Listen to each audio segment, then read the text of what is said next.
ખડીરબેલા તેમજ સરહદી વિસ્તારોમાં આવેલા રાપર તાલુકાના 18 ગામના લોકોને વાકેફ કરવામાં આવી રહ્યા છે અને ભારત પાકિસ્તાન વચ્ચે યુદ્ધ થાય તો કેમ પગલાં લેવા તે અંગે સમજણ અને માહિતી આપવામાં આવી હતી। પૂર્વ કચ્છ પોલીસ વડા સાગર બાગમાર, પ્રાંત અધિકારી જ્યોતિબેન ગોહિલ, ભચાઉ મામલતદાર એમ.કે. રાજપૂત, રાપર મામલતદાર એચ.બી. વાઘેલા તેમજ રાપર ભચાઉ તાલુકાના પોલીસ અધિકારીઓ અને બીએસએફ જીઆરડી જવાનોનું રાઉન્ડ ધ ક્લોક પેટ્રોલિંગ કરવામાં આવી રહ્યું છે। સરહદી વિસ્તારમાં કોઈ ગભરાટ ન ફેલાય તે માટે લોકોને સમજણ આપવામાં આવી રહી છે। યુદ્ધની પરિસ્થિતિને પહોંચી વળવા માટે આરોગ્ય એમ્બ્યુલન્સને એલર્ટ મોડ પર રાખવામાં આવ્યા છે। તમામ શાળાઓમાં શેલ્ટર હોમ બનાવવામાં આવ્યા છે। એકંદરે શાંતિપૂર્ણ માહોલ છે। જો યુદ્ધ થાય તો રાપર તાલુકાના સરહદી વિસ્તારોમાં તમામ પ્રકારની તૈયારીઓ કરી લેવામાં આવી છે। ભુજની બીડી હાઈસ્કૂલનું ધોરણ 10નું પરિણામ ખૂબ સારું આવ્યું છે। આ સ્કૂલમાં 8 જેટલા વિદ્યાર્થીઓ A1 ગ્રેડ પ્રાપ્ત થતા શાળામાં ખુશીનો માહોલ જોવા મળ્યો હતો।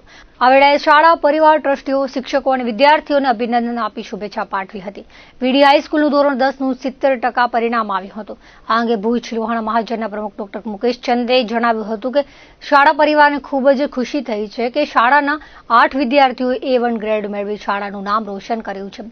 શાળાના શિક્ષકો વિદ્યાર્થીઓને સારું ભણાવવાના પ્રયત્નોની સાથે વાલીઓ પણ તેમાં વધુ રસ લેશે તો હજુ સારું પરિણામ આવી શકે તેમ છે। તેમણે શાળાના આચાર્ય, શિક્ષકો, સ્ટાફ, વાલીઓ અને વિદ્યાર્થીઓને અભિનંદન આપી શુભેચ્છા પાઠવી હતી।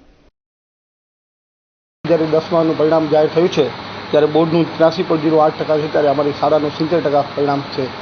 અમારા A1માં 8 વિદ્યાર્થીઓ આવ્યા છે અને A2માં 7 વિદ્યાર્થીઓ આવ્યા છે। આમ ખૂબ જ સારું પરિણામ રહ્યું છે। ગણિતમાં એક વિદ્યાર્થીને 100માંથી 100 અને સાયન્સમાં 99 વિદ્યાર્થીવાળા 3 વિદ્યાર્થીઓ જે છે જેમને 100માંથી 99 આવ્યા છે। આમ સારી ગુણવત્તાવાળું શિક્ષણ વિદ્યાર્થીઓ મેળવી રહ્યા છે અને વિદ્યાર્થીઓમાં પણ ઉત્સાહ છે જ્યારે આવું સારું પરિણામ આવ્યું છે। મોટાભાગના વિદ્યાર્થીઓ હવે સાયન્સ સ્ટ્રીમને પસંદ કરવા જઈ રહ્યા છે, એટલે અમે એમને વાલીઓને અને તમામ વિદ્યાર્થીઓને કહીએ છીએ કે અહીં આપણે સાયન્સનો પ્રવેશ ચાલુ થઈ ગયો છે તો ઝડપથી પ્રવેશ મેળવી લેવો। હું શેઠ વીડી હાઈસ્કૂલમાં ભણું છું અને મારું 95%નું પરિણામ આવ્યું છે। વર્ષ દરમિયાન મેં ઘણી મહેનત કરી હતી।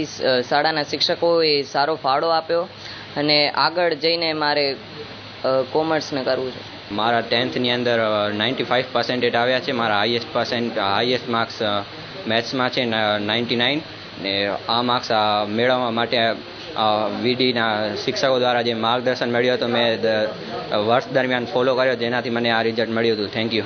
આગળ મારો સાયન્સ લેવાનો વિચાર છે। હું ધોરણ 10માં અભ્યાસ કરું છું ને મારો રિઝલ્ટ 94% આવ્યો છે। મારા હાઈએસ્ટ માર્ક ગણિતમાં છે, 100માંથી 100 આવ્યા છે ને આગળ જઈને મારે કોમર્સ લેવાનો વિચાર છે ને શાળાના શિક્ષકો તેમજ આચાર્ય વગેરે ઘણો ફાળો આપ્યો છે।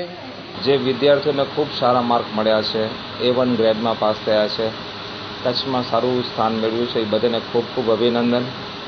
વીડી હાઈસ્કૂલની વાત કરું તો આજે વીડી હાઈસ્કૂલની અંદર રિઝલ્ટ પરિણામ ખૂબ સારું આવેલ છે। વીડી હાઈસ્કૂલની અંદર ટોટલ 7 વિદ્યાર્થીઓ A1 ગ્રેડમાં પાસ થયા છે અને એટલા જ વિદ્યાર્થીઓ A2 ગ્રેડમાં પાસ થયા છે। ટોટલ 4 ક્લાસ હતા અમારી સ્કૂલની અંદર અને એ સ્કૂલની અંદર ટોટલ 70% પરિણામ આવેલ છે। પરિણામ ખૂબ જ સારું આવ્યું છે।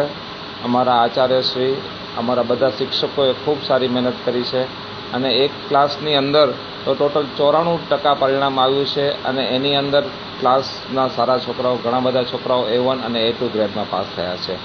વિદ્યાર્થીઓને એક સલાહ આપું કે શિક્ષકો ખૂબ મહેનત કરતા હોય છે, સ્કૂલ પણ ખૂબ પ્રયત્નો કરતી હોય છે કે સારા પરિણામો આવે, પણ એમને થોડીક મહેનત કરવી જોઈએ।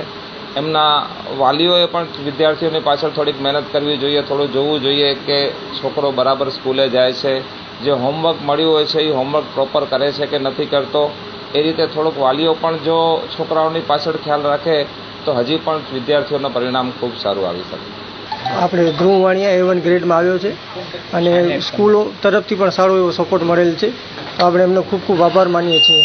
આપણે પ્રિન્સિપાલ શ્રી અને તેમના શિક્ષકોનો ખૂબ સારો સપોર્ટ મળ્યો છે, તો ખૂબ ખૂબ આભાર। મારો સન જૈનમ મહેતા આજે વીડી સ્કૂલની અંદર 10મામાં A1 મેળવી 93% સાથે સારો રિઝલ્ટ આવ્યો છે। અપેક્ષા અમારી હતી એવું જ રિઝલ્ટ આવ્યું છે। સ્કૂલે પણ ખૂબ મહેનત કરી છે, પ્રિન્સિપાલો, સાહેબો અને પોતાની પણ ખૂબ મહેનત હતી। રિઝલ્ટ સારું આવે, એકદમ આનંદ છે। ધોરણ 10નું રિઝલ્ટ બહાર પાડવામાં આવ્યું હતું, જેમાં વર્માનગરમાં ભણતી તન્નાનિષ્ઠા કીર્તિકુમારે જણાવ્યું હતું કે માતા પિતાનો સપોર્ટ તો રહ્યો છે, તેમાં માતા ગીતાબેન આગળ વધવા માટે ખૂબ મહેનત કરી છે. સાથે શાળા પરિવારના શિક્ષકો પણ દરેક મૂંઝવણના પ્રશ્નો અંગે માર્ગદર્શન આપી મદદ કરી છે. આમ શાળા પરિવાર, માતા પિતા સર્વેનો આભાર માન્યો હતો.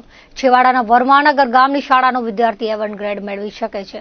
જરૂર છે આત્મવિશ્વાસની અને દરેકના સહકારની. ભવિષ્યમાં IAS અથવા IPS થવાની ઈચ્છા વ્યક્ત કરી હતી અને દેશ માટે કંઈક કરી બતાવવાની તત્પરતા દર્શાવી હતી. મારું ધોરણ 10નું પરિણામ જાહેર થયું છે, જે જણાવતા મને ખુશી થાય છે કે મેં 98.71 PR તથા 93.83% સાથે શાળામાં પ્રથમ ક્રમે A1 ગ્રેડ હાસિલ કર્યો છે. મારી શાળા SKV વિદ્યાલય કે જેમાં મારા પપ્પા આચાર્ય પ્રાથમિક વિભાગના આચાર્ય તરીકે ફરજ બજાવતા હતા, તે શાળાનું નામ મેં મારા પરિણામ દ્વારા રોશન કર્યું છે. મારા આ પરિણામની પાછળ મારા માતા પિતા તથા મારા શિક્ષકોનો ફાળો રહ્યો છે. મારું આ પરિણામ હું ફક્ત મારી મહેનત તથા શિક્ષકોના આશીર્વાદના લીધે જ મેળવી શકી છું. મારા આ પરિણામમાં વિદ્યાકુલ ઓનલાઈન ક્લાસીસનો પણ ફાળો રહ્યો છે. તો તે દરેક વ્યક્તિ કે જેને મારા આ પરિણામમાં સહયોગ આપ્યો હોય તેનો હું હૃદયથી આભાર માનું છું. ગુજરાત ઉચ્ચતર માધ્યમિક બોર્ડ દ્વારા લેવાયેલી ધોરણ 10ની પરીક્ષાનું પરિણામ જાહેર કરાયું હતું. નખત્રાણા ઉમા વિદ્યાલયની છાત્ર નંદિનીબા ચંદનસિંહ રાઠોડ 98.71% સાથે A1 ગ્રેડ મેળવ્યું છે. તેમણે ઉમા વિદ્યાલયમાં પ્રથમ નંબર પ્રાપ્ત કરતા ગૌરવ વધાર્યું છે. નખત્રાણા પૂર્વ સરપંચની પુત્રી નિયા સિદ્ધિ બદલ સાંસદ વિનોદ ચાવડા, ધારાસભ્યો પ્રદ્યુમનસિંહ જાડેજા, વિરેન્દ્રસિંહ જાડેજા, કેશુભાઈ પટેલ, અનિરુદ્ધ દવે, ત્રિકમ છાંગા, માલતીબેન મહેશ્વરી, ભાજપના પ્રમુખ દેવજીભાઈ વરચંદે અભિનંદન પાઠવ્યા હતા. મેં સ્ટાન્ડર્ડ 10thની બોર્ડ એક્ઝામમાં 94% અને 98.71% રેન્ક મેળવ્યો છે. મારી આ સફળતામાં મારા મમ્મી પપ્પા અને મારી પૂરી ફેમિલીનો ખૂબ જ સપોર્ટ રહ્યો છે. તેમણે મને મોટિવેટ કર્યું છે અને મારી મહેનત પર વિશ્વાસ રાખીને કાયમ મને હિંમત આપી છે. સાથે સાથે મારી સ્કૂલ ઉમા વિદ્યાલયના દરેક ટીચર્સ અને એપેક્સ ટ્યુશન ક્લાસીસનો પણ સાથ મળ્યો છે. તેમના સાથ વગર આ પોસિબલ જ ન બન્યું હોત. માંડવીની પ્રતિષ્ઠિત સંસ્થા SKRM ઇંગ્લિશ મીડિયમ સ્કૂલનું ધોરણ 10નું પરિણામ સતત બીજા વર્ષે 100% આવ્યું છે. શાળામાં A1 ગ્રેડ પ્રાપ્ત કરનાર વિદ્યાર્થી નિશા બંસી ભૂપેન્દ્રભાઈ જેમણે 93.50% તેમજ 98.52% રેન્ક પ્રાપ્ત કર્યા હતા.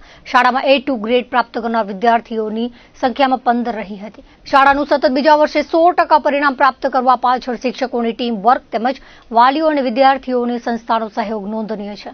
શાળાનું 100% પરિણામ આવવાથી શાળાના ટ્રસ્ટી ભરતભાઈ વેદ, આચાર્ય ડોક્ટર ઈશ્વરડી ચારણ અને હિનાબેન શાહે શાળાના વિદ્યાર્થીઓ અને શિક્ષકોને અભિનંદન પાઠવ્યા હતા.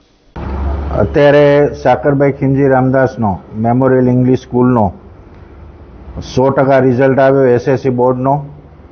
લાસ્ટ યર પણ આ શાળાનો 100% રિઝલ્ટ SSC બોર્ડનો રહ્યો હતો અને આજે ગૌરવ સાથે મને કહેતા આનંદ થાય છે કે 100% રિઝલ્ટ તો આવ્યું, સાથે સાથે A1 ગ્રેડમાં એક વિદ્યાર્થી અને A2માં 15 વિદ્યાર્થીઓ અને B1માં 26 વિદ્યાર્થીઓ, એવી રીતે 58 વિદ્યાર્થીઓએ જે પરીક્ષા આપી અને એમાંથી 100% રિઝલ્ટ લઈ આવે એના માટે આખી શિક્ષક ટીમ, પ્રિન્સિપાલ, એ બધાને હું ખૂબ ખૂબ અભિનંદન આપું છું. અને વિદ્યાર્થીઓએ જેણે ખૂબ મહેનત કરી છે અને એના પેરેન્ટ્સના ગાઈડન્સથી અને એના પ્રોત્સાહનથી જે વિદ્યાર્થીઓએ આજે માર્ક મેળવ્યા છે અને જે ગ્રેડ મેળવ્યા છે એ તમામ વાલીઓ અને વિદ્યાર્થીઓને પણ હું ખૂબ ખૂબ અભિનંદન આપું છું. અત્યારે મને ખૂબ આનંદની લાગણી થાય છે કે અમારી શાળાનું સતત 2 વર્ષથી 100% પરિણામ આવ્યું છે અને મને ખુશી એ વાતની છે કે હું 2 વર્ષથી જ હું આચાર્ય છું, કાયમી આચાર્ય તરીકે. અમારું બીજો વર્ષ ચાલે છે અને આ પરિણામ આવવા પાછળનું મુખ્ય પરિબળ જો હું કહું તો અમારા શિક્ષકોનું ટીમવર્ક. અને જ્યારથી ક્લાસ ચાલુ થાય ધોરણ 10ના વર્ગો ત્યારથી અમે એક્સ્ટ્રા ક્લાસીસ છોકરાઓને લઈએ છીએ. અમે સવારથી જ છોકરાઓને 1 કલાક માટે વધારે ભણાવીએ અને એ ઉપરાંત જ્યારે અંતિમ તબક્કો હોય જ્યારે માર્ચ મહિનાથી આગળનું, અત્યારે ફેબ્રુઆરીમાં એક્ઝામ લેવાની હતી પણ એ પહેલાંના તબક્કામાં અમે જે છોકરાઓ અમને એવું લાગે તો અમે એ છોકરાઓને ગ્રુપ પાડીને એને સ્પેશિયલ શિક્ષણ આપીએ છીએ અને અમારું એક ટીમવર્ક, એક વિઝન સાથે અમે જે કામ કરીએ છીએ એ આ કામનું પરિણામ છે. અને આ માત્ર કોઈ આચાર્યનું જ નથી, પણ આખી એક ટીમવર્ક છે, SKRM ટીમવર્ક. અને અમારા બધા શિક્ષકો ખૂબ મહેનત કરે છે અને વિદ્યાર્થીઓ પાછળ ખૂબ પોતાના વિષયનું જે મટીરિયલ્સ છે બહુ સારી રીતે પીરસે છે, બહુ મહેનત કરે છે. હું પહેલાં તો એમ જ કહીશ કે અમે આ સંસ્થામાં જ્યારે કામ કરીએ છીએ તો અમે પોતાને ભાગ્યશાળી સમજીએ છીએ. અહીંયા ભણતા વિદ્યાર્થીઓ અને વાલીઓનો પણ અમને એટલો જ સપોર્ટ હોય છે. પ્લસ અમારી ટીમ દિવસ રાત, પછી એડમિનવાળા હોય છે, કોમ્પ્યુટરવાળા હોય છે, પટ્ટાવાળા હોય છે કે મારા શિક્ષકો હોય છે, એ લોકો બધાની મહેનતથી આ વસ્તુ, આ રિઝલ્ટ બનતું રહે છે. અને અમે જૂન મહિનાથી જે પ્રયત્નો કરીએ છીએ અને છેલ્લે જ્યારે પ્રિલિમ્સ થઈ જાય પછી અમે બેચ વાઇઝ બધાને ભણાવીએ છીએ. એ લોકોના રેમિડિયલ્સ, સારા છોકરાઓની પેપર પ્રેક્ટિસ, એ બધી વસ્તુઓથી આજે આ રિઝલ્ટ આવ્યું છે. અને આ વર્ષો વર્ષ અમારું આવું જ રિઝલ્ટ આવશે એવી અમને આશા છે. અને ભરત સરની વાત કરું કે મસ્કત બેઠા બધા ટ્રસ્ટીઓની, એ લોકો અમારી સાથે જ હંમેશા હોય છે. હવે તમને શું જોઈએ છે અમને એ લોકોને કહેવાની જરૂર જ નથી હોતી, પહેલાં જ બધી વસ્તુઓ અમને મળી જાય છે. અને એ લોકોનું વિઝન છે એટલે જ અમે અહીંયા માંડવીમાં આટલું સરસ રીતે કામ કરી શક્યા છે. અને એક પ્રતિષ્ઠિત સંસ્થા એમાં અમે અત્યારે છીએ, એનું અમને પ્રાઉડ છે.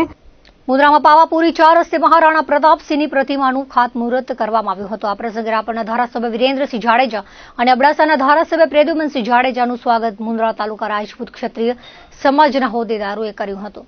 પાવાપુરી 4 રસ્તેથી ભવ્ય બાઇક રેલી શહેરના મુખ્ય માર્ગો પરથી પસાર થઈ હતી અને શહેરના આદર્શ ટાવર, ST ચોક, બારોઈ રોડ થઈને પરત પાવાપુરી 4 રસ્તે પહોંચી હતી.